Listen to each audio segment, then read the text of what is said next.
আদুরি, এই দেখো বাজান রে লই আইছি। বাজান রে লই আইছো? বড় ভাইয়ের বাড়িতে আব্বা থেকে থেকে দেখো কি অবস্থা হয়েছে। ঠিক মতো খাওয়ান দেয়নি, যত্নাদি করে নাই, কোনো কিছুই করে নাই, শুধু আমরা ছিল।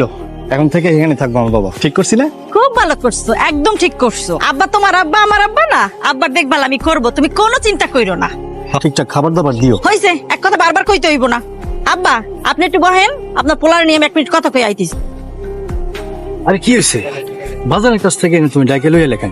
অনমুনা কি জন্য তোমার আব্বা যে ওই বাড়িতে গেল, তুমি আবার তারা লই আইছো কেন? ভাই আরে বাবা, একটু বোঝার চেষ্টা করো। সরবার বাড়িতে ছিল, কি হয়েছিল সব লিখে নিত। কিছু পারতাম, অনেক কষ্ট করে বুঝে শুনে এনে লইছি।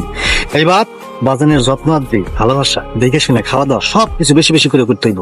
তারপরে জমি জমা সব বাজানের কাছ থেকে লিখে নিব। আমার ওই অন্ধবাপ সহজ মানুষ না। আগের বারে কি করছিলাম, তারে আমি যত্ন দি করছি, খাওয়াইছি, সেবা শুশ্রূষা করছি, কই লিখে দিছে?